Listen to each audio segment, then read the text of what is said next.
नमस्कार दोस्तों मेरा नाम मोहित है और मैं दिल्ली का रहने वाला हूँ। ये घटना मेरे साथ साल 2018 में घटा था। रात के लगभग 9 बजे मैं रेलवे स्टेशन पर पहुँचा ताकि स्टेशन से मैं अपने गांव जा सकूँ। मैं ट्रेन में बैठा तो उस वक्त ट्रेन में बहुत ही कम लोग मुझे दिखाई दे रहे थे। ट्रेन के अंदर मानो खामोशी बिखरी हुई थी। चारों तरफ सन्नाटे ने अपना रंग जमा कर रखा था। दरअसल आज मैं नई दिल्ली से होते हुए अपना गांव खंडवा जाने वाला था। मेरा काम जो कि नई दिल्ली से लगभग 82 किलोमीटर की दूरी पर स्थित है। वैसे तो हम भी दिल्ली में ही रहते हैं, मगर गांव में मेरे दादा और दादी रहते थे, तो उनसे मिलने के लिए मुझे खंडवा जाना था। मगर आज ट्रेन खाली खाली लग रही थी। जब मैं ट्रेन के अंदर बैठा तो मुझे सिर्फ 2 या 3 आदमी ही दिखाई दे रहे थे। बाकी चारों तरफ सन्नाटा सा था। उसके बाद मैं आराम से अपने सफर को तय करने लगा। ट्रेन अपने निर्धारित समय से बिल्कुल सही चल रही थी, लेकिन कुछ देर आगे चलने के बाद ट्रेन एकदम से रुक गई। जब मैंने इसके बारे में पता लगाया तो मुझे पता चला कि ट्रेन का इंजन खराब हो गया है, जिस वजह से अब ट्रेन आगे नहीं जा पाएगी। और उसके बाद मुझे पता चला कि लगभग 2 घंटे बाद ही ट्रेन वापस पटरियों पर दौड़ेगी। उसके तुरंत बाद ही उन्हीं 2 आदमियों से एक ने मुझसे कहा कि जिस स्टेशन पर ट्रेन इस वक्त खड़ी हुई है, इस स्टेशन पर नीचे मत उतरना। वह आदमी इतना बोलकर चुप हो गया, मगर मुझे भी उस आदमी से कोई लेना देना नहीं था, क्योंकि उसने ये बात मुझे नहीं बल्कि अपने सहकर्मी को बोली थी। लेकिन उन 2 घंटे के अंदर उस ट्रेन में बैठना मेरे लिए लगभग नामुमकिन था। मैं सीधा ट्रेन से नीचे उतरकर स्टेशन पर घूमने लगा। अभी मैं ट्रेन से नीचे उतरकर ट्रेन से काफी दूर आ चुका था और थोड़ी दूर और आगे मुझे एक गन्ने का जूस वाला नजर आया। मैं भी उसकी तरफ चल पड़ा, लेकिन तभी मेरे पीछे से कोई बहुत ही तेजी से गुजरा, मानो कोई मुझे छूकर मेरे पीछे से गुजरा हो। मगर मुझे पता नहीं चला कि आखिर वो क्या था। जब मैं पीछे मुड़ा तो पीछे की तरफ मुझे कुछ दूर सिर्फ ट्रेन नजर आ रही थी। ट्रेन की 2 लाइट और चारों तरफ बिखरा हुआ भयानक सन्नाटा और घनघोर अंधेरा। उसके बाद मैं उस गन्ने के जूस वाले के पास पहुंच गया। जब मैं उसके पास पहुंचा तो मुझे वो आदमी थोड़ा अलग ही लग रहा था, लेकिन मुझे इस चीज से कोई लेना देना नहीं था। मुझे सिर्फ अपना टाइम पास करना था। 2 घंटे का काम तो मैं उस जूस वाले आदमी के पास जाकर एकदम से बोला, अरे भाई साहब जरा एक गिलास दीजिए। तो वो आदमी बिना कुछ मुझसे बोले एक गिलास जूस तैयार करने लगा। मैं भी उसी एक बेंच पर बैठ गया। फिर जब वो गन्ने का जूस भरा गिलास मेरे पास लेकर आया तो मैंने भी हंसते हंसते उसे अपने हाथ में ले लिया। वह आदमी वहां से तो चला गया, लेकिन उसके बाद जब मैं उसको पीने वाला था तभी अचानक से मेरे हाथ से वो गिलास नीचे गिर पड़ा। मैं डर की वजह से अब कांपने लगा। दरअसल उस गिलास में कोई जूस नहीं था, बल्कि वो गिलास खून से भरा हुआ था। ये देखकर तो मैं हैरान हो गया। और वो गिलास एक कांच का था और डर के मारे वहीं पर बैठ गया। वो गिलास एक कांच का गिलास था जिसके फूटने की आवाज चारों तरफ सुनाई दी थी। मैं वही अपने आंखों के आगे हाथ रखकर उसी बेंच पर बैठ गया। उसके बाद वो दुकानदार भागता हुआ बाहर की तरफ आ गया और फिर उसने कहा, ये तुमने अच्छा नहीं किया, तुमने मेरा गिलास तोड़ दिया। मैं भी उस पर भड़कते बोला, देखो इसमें क्या था। मगर इसके बाद जब मेरी नजर उसके ऊपर गई तो उसके अंदर गन्ने का जूस ही था, मगर मुझे तो उस वक्त खून दिखाई दिया। उसके बाद वो आदमी बोला, भाई साहब लगता है थकावट की वजह से आप काफी ज्यादा थक चुके हैं, तो आप कुछ देर यहीं पर आराम कर लो, मैं आपके लिए एक दूसरा जूस बना कर लाता हूँ। उसकी बात मुझे भी कहीं ना कहीं ठीक लगी। मुझे भी लग रहा था कि लंबे सफर की थकावट की वजह से मुझे थोड़ी गलतफहमी हो गई। यही सोचकर मैं उसी बेंच पर बैठा रहा, मगर तभी किसी ने मेरे कंधे पर अपना हाथ रखा। वो हाथ बहुत ही ज्यादा ठंडा था। उस जुलाई के महीने में इतना ठंडा हाथ होना बहुत ही बड़ी बात थी, क्योंकि रात के उस वक्त हमें मच्छर सता रहे थे। तो उस आदमी का हाथ इतना ठंडा कैसे हो सकता है, ये सोचकर मैं पीछे की तरफ पलटा तो मेरी आंखें खुली की खुली रह गई और मेरी दिल की धड़कनें बहुत ही तेज होने लगी, क्योंकि इस बार मैंने देखा कि मेरे पीछे एक बड़ा सा आदमी खड़ा था, लेकिन डराने वाली बात तो ये थी कि उसकी एक आंखें थी ही नहीं। उस आदमी का चेहरा बहुत ही डरावना लग रहा था, इसीलिए मैं थोड़ा हैरान रह गया।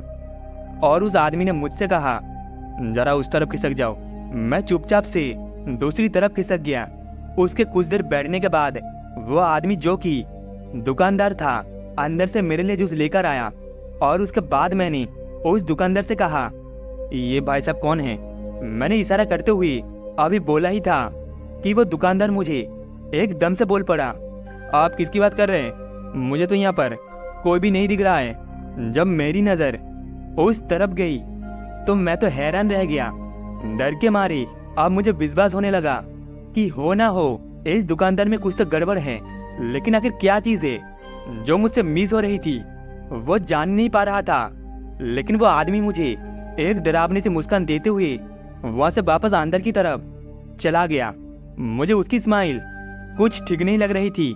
उसके बाद मुझे लगा कि शायद ये तो कोई नॉर्मल आदमी है, लेकिन आखिर वो आदमी कौन था और अचानक से वहाँ से कैसे गायब हो गया? और तभी मुझे याद आया कि उसने मेरे कंधे पर हाथ रखा था। फिर जब मैंने अपने कंधे पर हाथ रखा तो इस बार मैंने पाया कि मेरा कंधा उस जगह पर लाल हो चुका है और अब मुझे मेरे कंधे पर जलन महसूस हो रही थी। लेकिन वो आदमी तो ठंडा था, फिर उसका हाथ आग जैसा कैसे बन गया? क्योंकि अब मेरा कंधा उस जगह से जल चुका था। मेरी तो ये सब बातें अब समझ से बाहर थे, लेकिन मैं अभी भी उसी दुकान पर बैठा हुआ था। अब मैं वहां से निकलना चाहता था और जूस भी मैंने उसी जगह पर छोड़ दिया और फिर वहां से उठकर ट्रेन की तरफ जाने लगा। मगर तभी मुझे पीछे की तरफ से एक भयानक आवाज आई, भाई साहब आप भी सभी लोगों की तरह डरपोक निकले, हमारा जूस का पैसा नहीं दोगे? वो आवाज काफी भारी और बहन की आवाज में लग रही थी। और उसके बाद जब मैं पीछे मुड़ा तो मेरी आंखें फटी की फटी रह गई। मेरी सांसें ऊपर उठने लगी। अब मुझे अपनी मौत दिखाई दे रही थी। दरअसल इस बार मैंने देखा कि वो चारों के चारों शैतान जो मेरे सामने खड़े थे, उनमें से एक तो वही आदमी था जिसका हाथ बहुत ही ज्यादा ठंडा था। मगर अब सभी के चेहरे बहुत ही भयानक बन चुके थे। उनमें से किसी के भी दो आंखें नहीं थे और इन सभी की एक ही आंख थी और उनका मुंह फटा हुआ था। उन सबका चेहरा इतना भयानक था कि मैं तो डर के मारे बुरी तरह से कांपने लगा। फिर मैं वहां से भागने की कोशिश करने लगा, लेकिन ये क्या, इतनी गर्मी होने के बावजूद भी मेरे हाथ और पैर वहीं पर जम से गए। मैं वहां से भागने की कोशिश तो कर रहा था, लेकिन मैं भागना तो दूर, मैं तो उस जगह से हिलने में भी नाकाम था। तभी उनमें से एक आदमी मेरे बिल्कुल सामने आकर खड़ा हो गया और मेरी तरफ देखकर जोर जोर से हंसने लगा।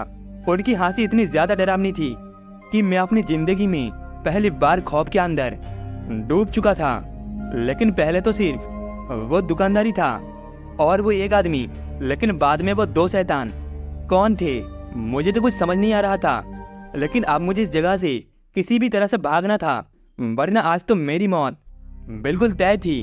तभी मैंने भगवान का नाम लिया और फिर पूरी ताकत लगाते हुए उस समय वहां से भागने की मैं कोशिश करने लगा और इस बार मैं सफल भी हुआ। मैं भागने लगा, लेकिन अभी भी उस जगह से ट्रेन लगभग कुछ मीटर की दूरी पर थी। मगर मैं दौड़ता रहा, लेकिन जब मैं एक बार पीछे पलटा तो वो सारे के सारे शैतान वहां से गायब हो गए और अब मैं भी भागते भागते काफी ज्यादा थक चुका था। लेकिन मुझे आज अपनी जान बचाने के लिए भागना ही था। यही सोचकर मैं लगातार भागता रहा। तभी अचानक से मैं जोर से किसी से टकराया और फिर जब मेरी नजर सामने की तरफ पड़ी तो मैंने देखा कि सामने की तरफ वही आदमी है जो पहले की मेरे पास उस बेंच पर आकर बैठा था। उसे देखकर मैं भौचक्का रह गया। मगर अब मुझे अपनी मौत का प्रोमो नजर आ रहा था। मैं किसी तरह पीछे की तरफ पलटकर पीछे भागने लगा, लेकिन वो चारों शैतान चारों दिशाओं में मुझे घेर कर खड़ा हो चुके थे, यानी कि आज वो मुझे अपने साथ लेकर जाना चाहते थे। तभी उनमें से वो दुकानदार बोल पड़ा, अगर तुम्हें थोड़ी देर के लिए और जिंदा रहना है तो तुम्हें हमारे साथ चलना होगा और तुम्हें अभी और इसी वक्त अपनी मौत को दावत देना है, तो फिर हम तुम्हें इसी जगह पर ख़त्म कर देंगे। मुझे उन सभी की बातों बिल्कुल समझ नहीं आ रही थी।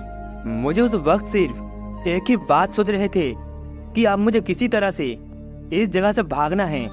मैं वहां से भागने की कोशिश तो कर रहा था, मगर चारों ओर से मैं घिरा हुआ था। चारों तरफ से उन चारों शैतानों ने मुझे इस प्रकार से घिर लिया था कि आज वो लोग मेरी चटनी बनाकर ही मेरा पीछा छोड़ेगा। मगर मैं भी इतनी जल्दी कहाँ हिम्मत हारने वाला था। और उसके बाद जब मुझे लगा कि अब मेरे पास कोई और चारा नहीं है, तो मैंने भगवान का नाम लेना शुरू कर दिया। और अब मेरी जान बचाना सिर्फ और सिर्फ भगवान के हाथों में है। तो मैं किसी तरह हाथ जोड़ते हुए भगवान का नाम लेकर वहां से भागने की कोशिश करने लगा। तभी मुझे ट्रेन के सामने वही आदमी दिखा जो कि मेरे अलावा ट्रेन में बैठा था।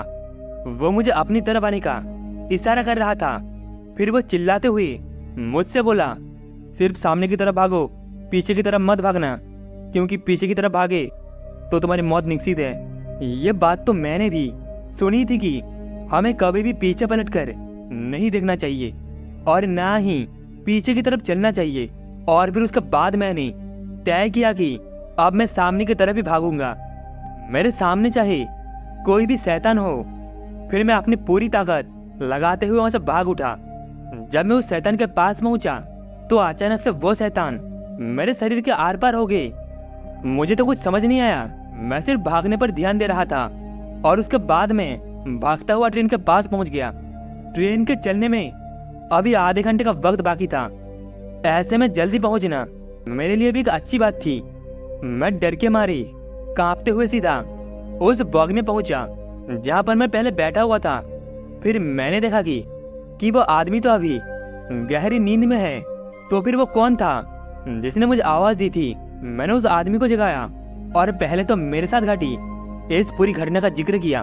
वो सब भी मेरी घटना से डर गए थे। तभी उन्होंने कहा, इसीलिए मैंने चेतावनी दी थी कि भूलकर भी यहाँ पर मत उतरना, क्योंकि यहाँ जो एक बार उतर जाता है उसका वापस चढ़ना बहुत ही मुश्किल हो जाता है।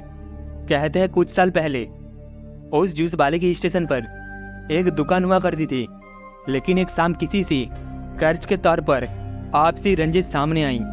एक टोली ने मिलकर उस जूस वाले की दुकान को ना केवल से तोड़ा, हालांकि उसके साथ काम कर रहे लोगों को भी बहुत मारा पीटा। समय पर ट्रीटमेंट ना मिलने की वजह से उनकी मौत हो गई, ये स्टेशन के पास में ही।